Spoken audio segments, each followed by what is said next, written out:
This is Miles Taylor with Defiance Daily. We have a special guest this morning. We're having a conversation with Congressman Jim Himes, who is the ranking member on the Intelligence Committee and who has been very outspoken on the corruption we are seeing from the Trump administration. I want to welcome him in to this conversation. Congressman, great to have you this morning.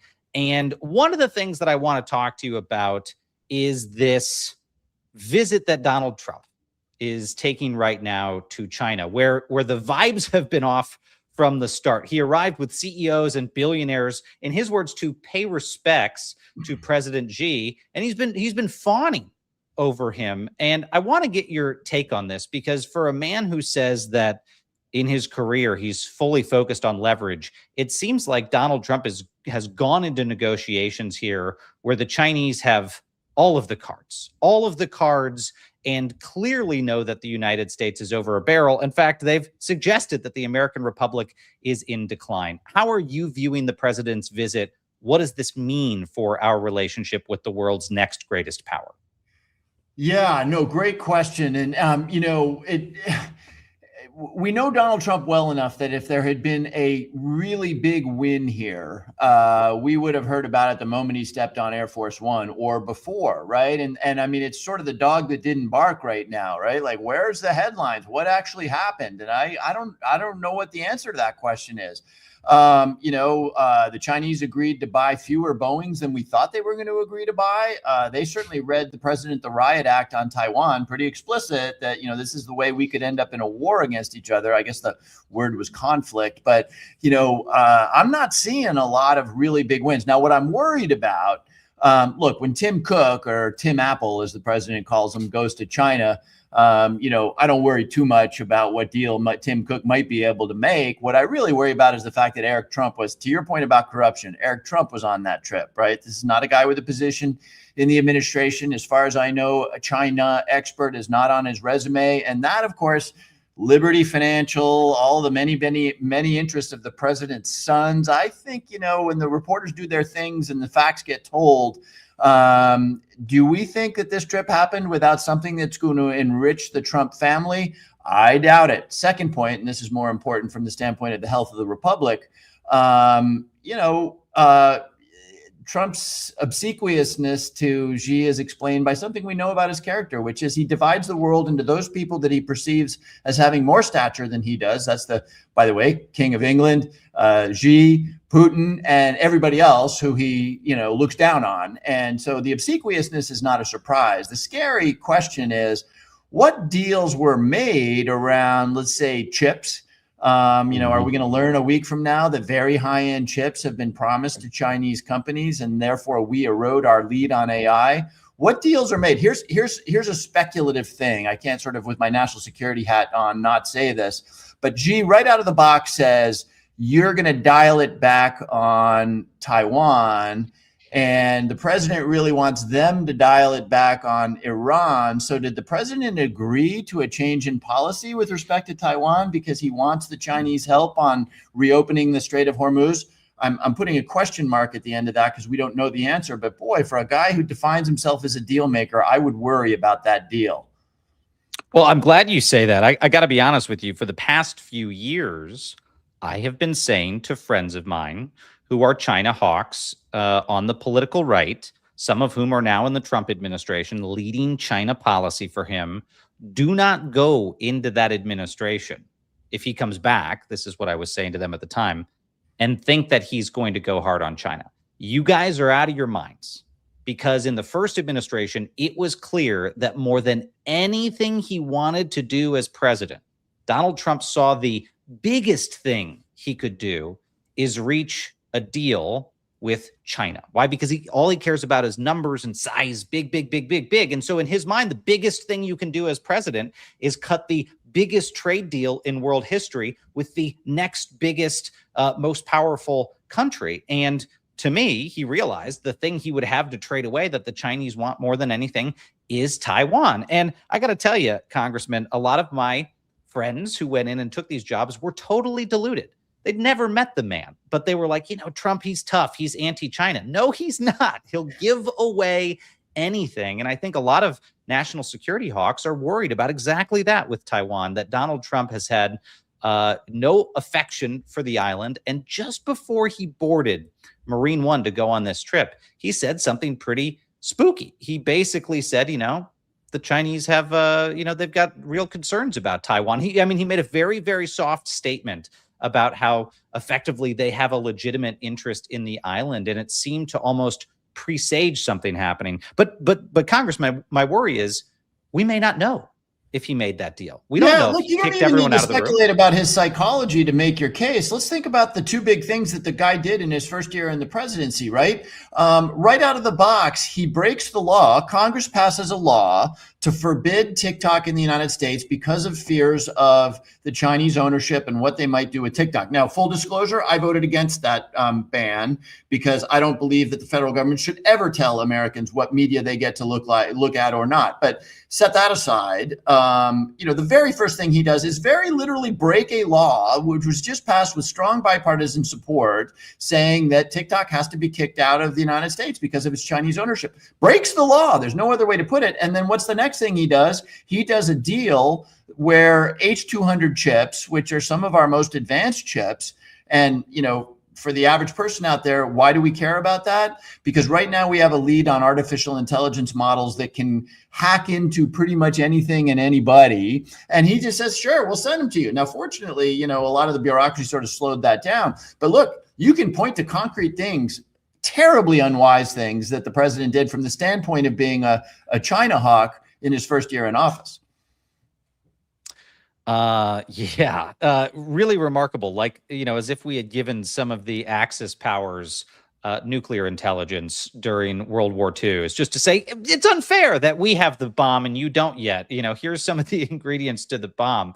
I want to ask. By the way, and this I probably should have put first. I don't happen to believe there's this theory out there that since the United States military is exhausted after actions in Venezuela and 2 actions in Iran, and our munitions inventories are much lower, actually almost empty, that this is the moment that China attacks Taiwan. I don't happen to believe that, but if you had a president who was a true China hawk, he would have said, wait a minute, do we really want to empty our munition inventories in a highly unlikely to succeed war in Iran, or should we keep them in Indo-PACOM, not move ships from Hawaii to the Persian Gulf? He's showing a lack of concern for Taiwan and a weird deference to China in pretty much everything that he does. Well, I just remembered his comment. His comment was, well, the Chinese are 60 miles away from the island. We're 9,000 miles away. He's saying it all right there in that sentence, which is, they've got the advantage. Let's give it to them. But in that same vein of technology and tension on the cyber front, as you know very, very well, tensions have been extremely high with China. That's not just a right now thing. We're talking about the past decade and beyond. But after wrapping up this summit with Xi, Trump was asked about this on Air Force One as he's just headed back to the United States. And given your position on the House Intelligence Committee, I want to get your take on this. Take a look at the clip. About the cyber attacks that he's done in the United States, or the MSS has done? I did, and he talked about attacks that we did in China. What they do, we do too. It's like the spying. They're talking about, the spying. I said, well, The spying, we do it too. The infrastructure. Look, no, I'm talking about spying. The question was asked to me yesterday, I guess, what about the fact that China's spying in the United States? I said, well, it's one of those things because we spy like hell on them too. So What about the fact that China is putting in the U.S. infrastructure code that they could use if you ever decided to come to the Well, edge? you don't know that. I'd like to see it, but it's very possible that they do. And we're doing things to them. I told them, we do a lot of stuff to you that you don't know about, and you're doing things to us that we probably do know about. But we do plenty. It's a double-edged sword. Again, Congressman, I got to say, this is like close to treasonous dereliction of duty. As the president of the United States is basically giving the Chinese a pass on hacking our networks. The And moral by the way, discussing equivalence- our intelligence operations against them. I'm not sure I've ever heard a president say, yeah, we're doing plenty of stuff against you. Now, I'm glad he didn't get specific, but still. I mean, the intelligence officials that you oversee, the community you oversee, the billions spent, the tens of thousands of people serving their country, how do you think they react to all this? Do they just throw their hands in the air and say, what the hell's happened?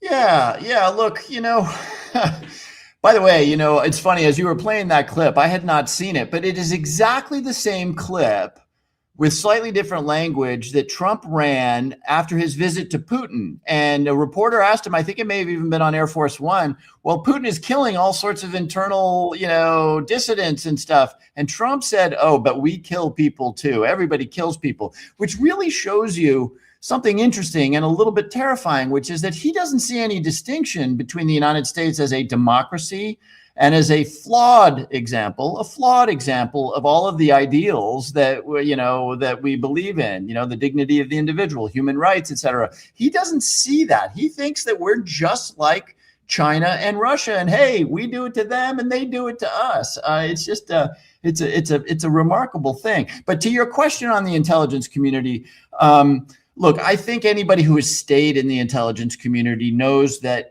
Trump is uncontrollable in what he says. And when he says that, oh, we do it to China, okay, that's Trump being Trump. Now, when he shows, as he did in his first term, a satellite photo which reveals the resolution capabilities of our satellites, or when he's in a meeting with Lavrov, the Russian Foreign Ministry, and he exposes a human intelligence source, as he did, that's where they really begin to panic, right? That's where the rubber meets the road. Look, most of these people, certainly the working people in the intelligence community, are enormously dedicated patriots, doing for their country what they could get paid a lot more to do in the private sector. I worry more about the Tulsi Gabbards of the world, right? Here we are in a crazy war in Iran and with a difficult situation in China, and Tulsi Gabbard is referring Barack Obama for criminal prosecution to the DOJ, promising she's getting to the bottom of the Kennedy assassination. I mean, that really troubles me, because that, of course, sends a signal to the many thousands of people in the intelligence community that their leaders are not serious people. Yeah. Well, with Trump, whether it's dereliction or just pure naivete, I mean, I saw this in the first administration. I remember when he went and met with Putin, and after the meeting, he called us up at the Department of Homeland Security, me and John Kelly, and basically said, we're going to form an impenetrable cyber unit with the Russians. These people who months earlier had hacked our elections, he said, I've agreed we'll do joint cybersecurity with them. I've hardly ever seen a boss so mad as John Kelly when he heard that. What is the president of the United States talking about? Is let's team up with the criminals who just broke into our business.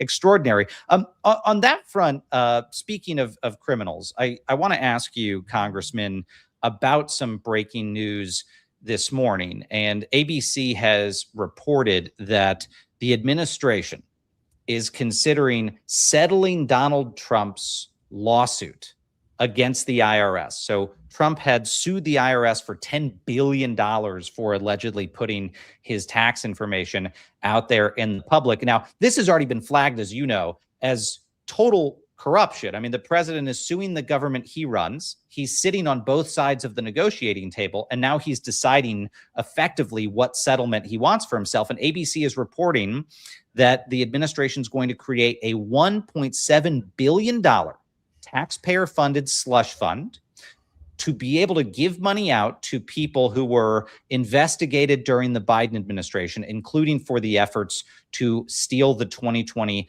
election. The lawyers that advised Trump, the officials that advised him, but also apparently the January 6th insurrectionists. Literally a plan to make millionaires out of criminals who attacked the Capitol. You were there that day. What is your reaction to this news? Yeah, I mean, look, let me start with the important thing, which is, was the Biden administration perfect? No, they were not. Did Biden do some things that really troubled me, like pardoning his son? Yes, he did. But this whole thing, that there was weaponization of the Department of Justice under Joe Biden, is insane, right? They point to the investigation of the newly elected President Trump and forget that it was Jeff Sessions, that Trump's attorney general, who hired Bob Mueller to be a special counsel to do that investigation, right? So all of that stuff was done under President Trump's first term and a series of attorney generals that either quit or fired, right? And oh, by the way, weaponization. This president's people, let's rewind the tapes, right? He said when he was running against Hillary Clinton, Russians, if you're listening, release her emails. His son and his people met with Russians in Trump Tower. This was an investigation that had to happen. Now, in the end, it turns out that the Russians didn't have tapes of his behavior in a hotel room or whatever. But the point is that this was a very legitimate investigation. Meanwhile, he's prosecuting or trying to prosecute, Letitia James of New York in cases that get thrown out instantly. Jim Comey, who, whatever you think of Jim Comey, putting a bunch of seashells on a beach and taking a picture of it is hardly criminal behavior. So, no, there was no weaponization in any meaningful sense under Biden. And this entire administration has been, and look, Americans know this. I shouldn't even have to make this argument. The DOJ has been turned into a political revenge entity for this president. So let's just get that out of the way. And then let me answer your question, because the passion you're hearing right now comes out of the experience I had on January 6, 2021. I saw this. I was one of the last people out of the chamber. I watched Capitol police officers whose names I know and who I say good morning to pull their weapons and be terrified because they thought they were going to get killed protecting me, right? Probably one of the last guys out of the chamber. I saw these people. These were horrible, terrible people. And by the way, we can have a whole long philosophical conversation about whether they were good people who were under the influence of Donald Trump, whatever. They broke the law and they did something horrible. And they forever diminished our ability to say we are a democracy that above all else celebrates the peaceful transfer of power. What does the president do? Right out of the box, first day in office, pardons these hideous people. And now, really? Now we're going to take my taxpayer dollars and your taxpayer dollars, $1.6 billion, and start paying them? You can see I'm a little bit emotional on the issue, but let me put my political hat on here. I'm no longer surprised by the corruption and the hideousness of this administration. But here's the interesting thing politically, because I'm very focused on starting to do some real oversight and providing a check and a balance on this president. At my most cynical, you know what I say? Keep it up, pal. Keep it up. When Americans are paying $1.50 more a gallon of gasoline, when food prices are screaming, when inflation is on the upside, keep it up. Keep talking about this bullshit, because we are going to clean your clock in November. So I understand that's a cynical way of putting it, especially for a guy who was on the receiving end of these hideous people that attacked the Capitol. But the redress here. The redress here is going to be the Democrats taking the House and taking the Senate and winning the presidency in 2028. Until then, my Republican colleagues are going to be, yes, sir. How high can I jump for you, sir? Whatever you want, sir. What can I do for you, sir? So I tend to be a little politically focused on how we use this stuff to tell the story to the American people about why our framers wanted checks and balances on the president. Well, I was saying to you in the green room, there's a lot of things to be outraged about. But this morning when I saw that headline, I was apoplectic. My poor wife, I woke her up with that news, and she and the baby were just waking up, and I said, you wouldn't believe what happened. And afterwards she's like, way to get my heart racing first thing in the morning. But it's extraordinary. But you know what? I share your sentiment, which is that boy, is he making it easy to write impeachment articles. This is really naked corruption, taking the U.S. Treasury and turning it into an ATM for actual convicted criminals. But you mentioned something, Congressman, in the course of this, which is it's not like this is happening in a vacuum. This is happening as the economy is starting to go into a period that you might call cratering. Inflation is now outpacing wage growth. Markets, yeah, they're still booming, but normal people are feeling very squeezed. When the president's previous attorney general goes and talks about the Dow, that doesn't resonate for most Americans because they're seeing groceries more expensive, medicine more expensive, gas more expensive. Life is not affordable, and it's a result of the president's decisions. His war, his tariffs, his taxes, all of this, him. And before he went to China, as I'm sure you saw, he said he doesn't spend much time thinking about Americans' finances. I think that's extraordinary. Do you feel like moments like that break the image that he's helping the working class, are those going to be effective in November in turning the tide? Oh, unquestionably. Look, we learned this in the Biden administration, and shame on the Democrats at the time. I remember, and frankly, I was complicit in it. You know, we're in the middle of COVID and supply chains are all gummed up off the port of Los Angeles and inflation goes up. And what do the Democrats do, including me? We say, oh, inflation is transitory, right? That is a lack of empathy, beaten only by the president's statement that you just reran, which is, I don't think about the financial situation of the people for whom I am president, right? And so, you know, they're running the same stupid play on the communications around inflation, which is, don't worry, it's going to go away, it's going to be better than ever, we'll keep winning and stuff. But the difference is, of course, that as you pointed out, the stuff that is driving inflation right now is stuff that was him and only him. Only him. Tariffs, we had nothing to do with it, right? The Supreme Court said you had nothing to do with it, and you probably should have, right? And the Iran war, you know, again, most members of Congress read about the Iran war in the newspaper. So this is a fascinating, I shouldn't put it that way because this is creating a lot of pain for people, but as a political matter, I don't think I've ever seen somebody say, I'm not going to go to the war in the Middle East and I'm going to lower your cost, and do very literally precisely the opposite of that. So yeah, and by the way, this is not going to get fixed quickly, right? You know, it's not like if the Strait of Hormuz is open tomorrow morning, which it will not be, mark my words, you know, gas drops $2 a gallon. It doesn't. The Iranians broke a lot of stuff in places like Qatar and UAE and Dubai and you name it. And so I don't see this cost crunch going away anytime soon. And boy, is it ever going to, hit the Republicans like a 2x4 in November.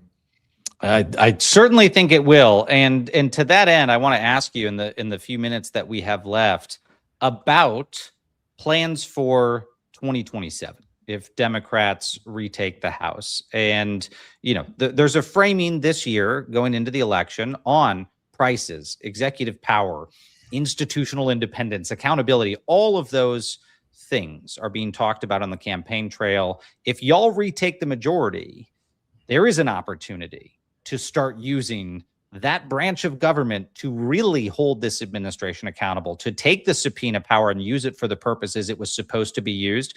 What's your priority list if Democrats retake the House? Yeah. So I can tell you my 1, 2, and 3 priorities. They're affordability, affordability, and affordability. And, you know, when we take the House and the Senate, we need to put forward real proposals. Some are easy, like get rid of insane tariffs. Don't go to war in the Middle East, but put forward real proposals, as we have done in the past, to lower Americans' cost of healthcare, to build more housing so that the rent comes down. That has to be 1, 2, and 3. Now, do I say that super happily? I don't say that super happily because you know what I didn't put in there, which is something that is absolutely critical for our democracy and for our basic sense of justice: accountability. Accountability. The most corrupt administration in American history has to ultimately be held accountable. But I've been doing politics for a little while, and you use the I word, Miles, and I'm hearing from an awful lot of my Democratic supporters that you got to impeach now, impeach now, impeach now. You know what impeachment now does? It doesn't impeach the president, but it takes away weeks and weeks and weeks in which we're not talking about the thing that is hurting most Americans, which is affordability. So as you can tell, I have a pretty strong feeling about this, and it breaks my heart because I wish we could hold the accountability on the same plane as affordability. But for the Democrats to win, we're going to need to laser focus on that stuff and actually get some stuff done, right? This is unfortunately the story of the Biden administration. We did a lot of good stuff. I campaigned in 2024 on the biggest investment ever in addressing climate change. And you know how many battery chargers we built in Connecticut? Zero. The American people see that, right? So we gotta come up with the policies that fix these problems, and then damn it, fix it now, not 5 years from now. So, and then again, let me just say this because it really is important. We are going to need to figure out how to deliver accountability for the corruption and how to address the loopholes that this president was able to use to do corrupt things so that it doesn't happen again. Well, I wrote down the operative words from this conversation. Damn it, fix it. I don't know if that shows up. So we'll it's a message received. Congressman Jim Himes from Connecticut, ranking member on the House Intelligence Committee. thank you for joining us today. Thank you for what you are doing. And we are going to be watching very closely as you all shift into accountability mode. Awesome. Thank you very much. Thanks for having me, Miles.